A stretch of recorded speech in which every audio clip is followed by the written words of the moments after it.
Welcome to the Pulse right here on HBCU Go. I'm Tolly Carr along with Tim Scarborough and Nia Symone. Lady, gentlemen, what's going on? Are you guys ready to talk some hoops here today on the Pulse? Oh, absolutely. It's my favorite topic, right? Oh, Hey, live, yes. breathe, and sleep it, man. Come on. Absolutely. Look, we have two former college athletes on your screen, and I am not one of them. So I will defer. I will defer to the knowledge, and we'll go ladies first. Nia, I thought we talked Division II women's hoops. Now, look, we'll set the table. You're a former performer in the SWAC, a couple of different stops.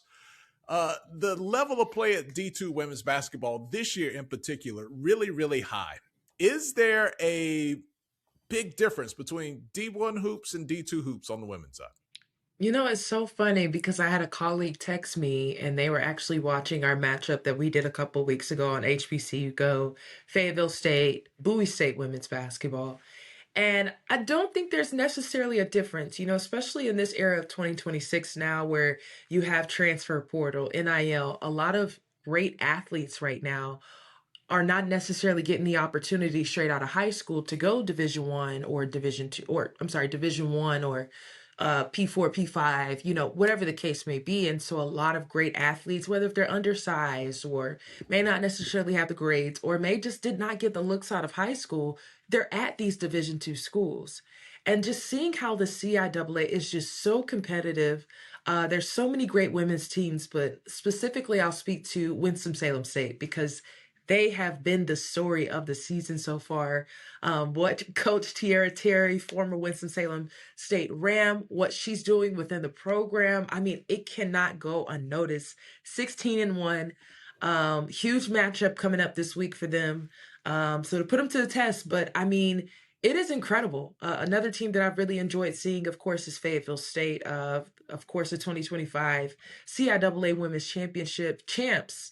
And they're actually ranked, Winston-Salem State is ranked in the WBCA right now at 22. Mouse College is another one I'm throwing out there from the SIAC. So it's going for the women's hoops. It's on and popping right now in Division 2 and Division 1. Tim, you and I were talking in the studio the other day about scoring. When you look at the Division II overall, HBCUs, PWIs, you name it, if you're under the NCAA banner on the Division II side, there are 4 HBCUs that are top 50 in the country in scoring. You got Miles, you have Clark Atlanta, Bluefield State is in there as well. Like these teams are really able to put the ball in the hoop. What is it fundamentally? It's just a cleaner game to me to watch. Look, you're not going to waste a lot of time on wasted alley-oops and a lot of bravado above the rim. Like it is a real fundamentally sound game. I enjoy watching. Yeah, and we say that, I'd say other than turnovers being down, because they are, you know, I can remember I was doing Liberty. I played at Liberty, of course. And I was doing Liberty's women's game, I don't know, 10, 15 years ago. And they were a top 50 program. And they were averaging 26 turnovers.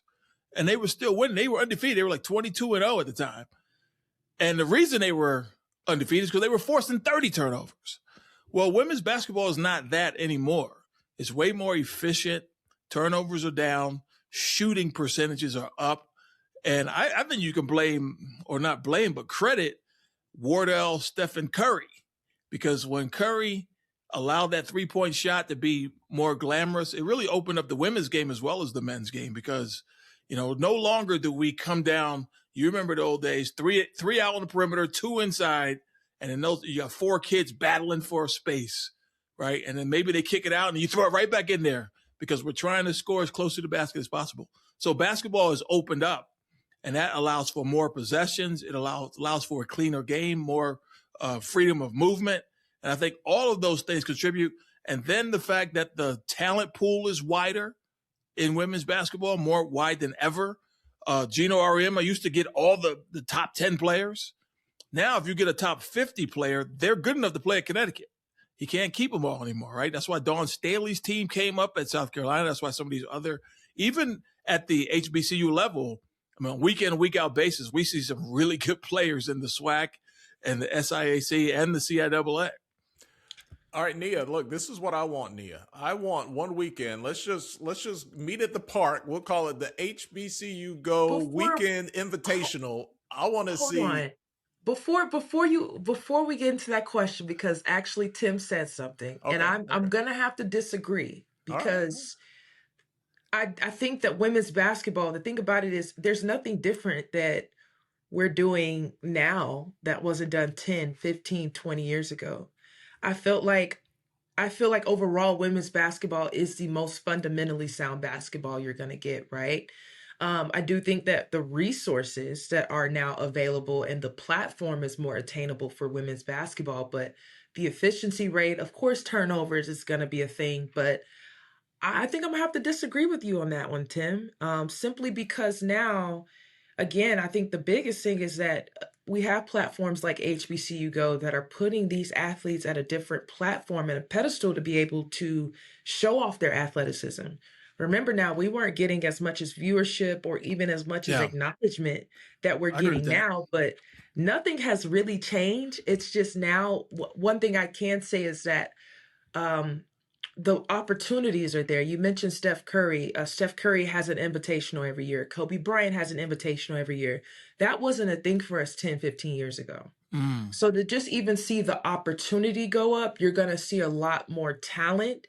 And I now it's understand getting that. to Yep. the point, yeah, it's getting to the point now where, okay, well, she's really good and we want her on the roster, but we got 4 kids in the transfer portal that we're really looking at. So if she goes to a D2, D3, NAIA, we'll be able to watch her stats and watch her numbers to be able to possibly get her to an Alabama State, a Southern And watch her University. too, Right. right? You used to Mm. not be able to see all the games. Sure. Now when I'm Sure. doing prep for a Division II or even a Division III, I can pull up their video somewhere and watch it with announcers, with cameras. So now kids understand that. Remember, back when Tolly and I were younger, you had Tolly said, "Watch it now."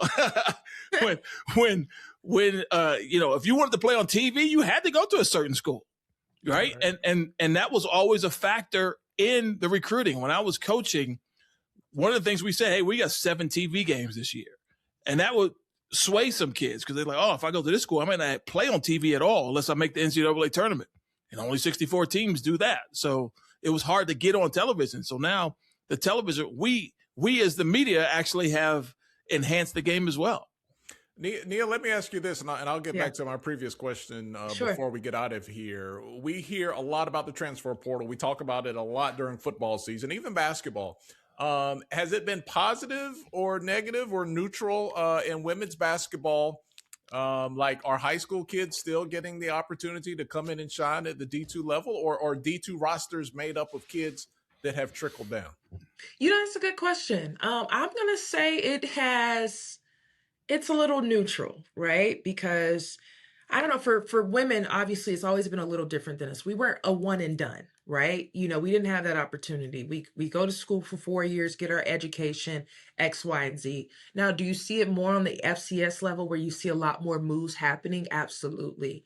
The transfer portal on the women's basketball side is out of control. But I think what makes a difference is that again, just looking at some of the talented young ladies, specifically the CIAA, the SIAC, right, where they may have had interest from other Division I schools and now are being told, hey, go to a smaller institution, get the experience, get the reps, get the stats, and let's talk again by your sophomore year. That is the conversations now, right? Where, as in for me, when I was in junior college, right? Okay, go to junior college, develop your game, get your grades up, whatever the case may be for some reasons why people may transfer down. Right now, it's kind of the opposite, where you're seeing maybe 1 or 2 freshmen on the roster, and then everybody else is either junior college transfer, they're Division I or Division II transfers. Mm-hmm. So I think that it's still there, maybe not necessarily on the Power 5. You'll see some P5, P4 moves, but definitely in that FCS Division II level, you see that a lot more often.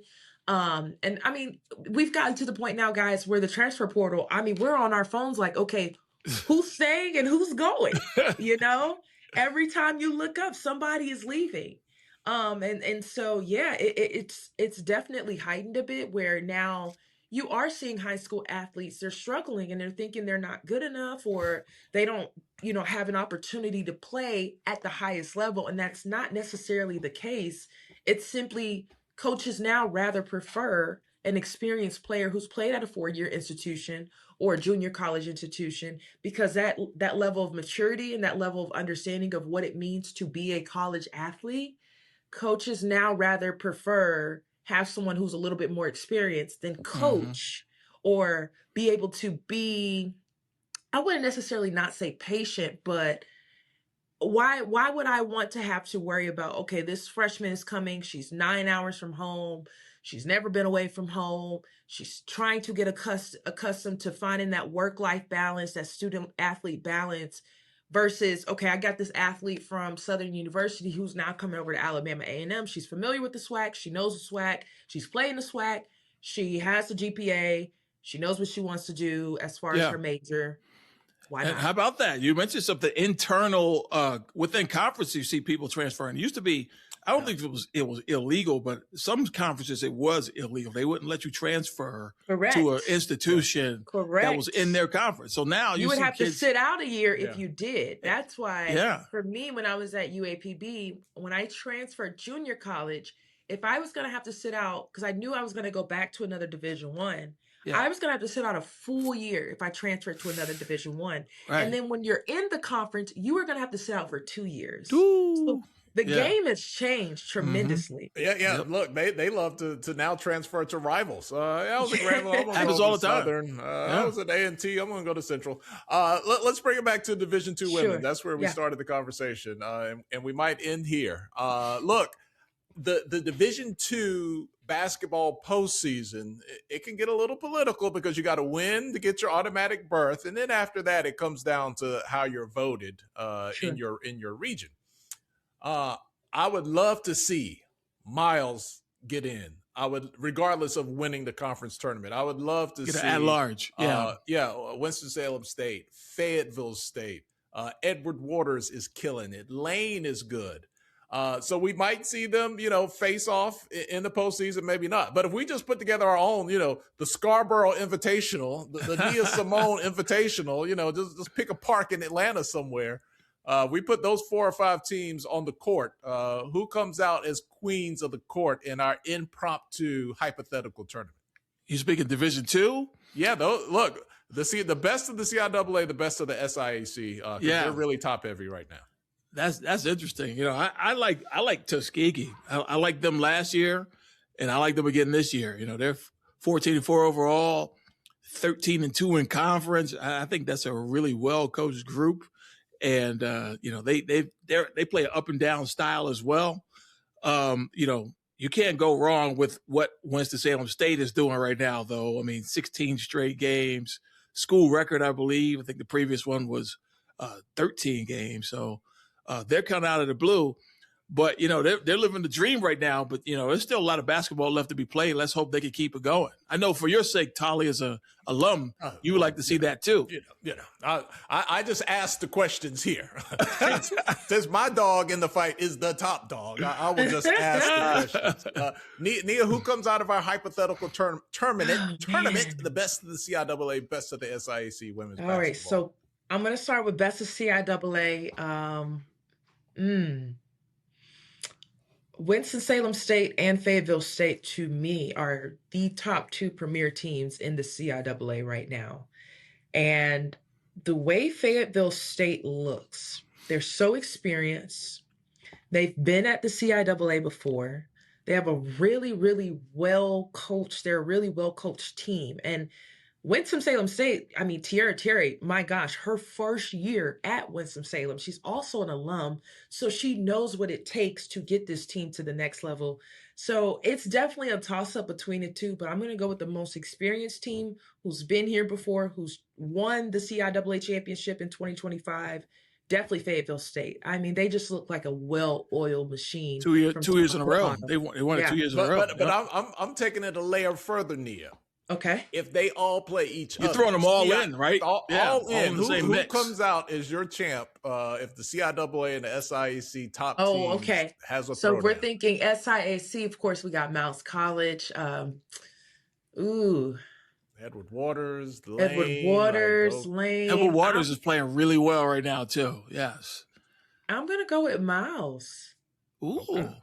I'm gonna go with Miles College. I mean, another Wow. well-oiled machine with so much experience. They have a stacked resume. They have an incredible coach there.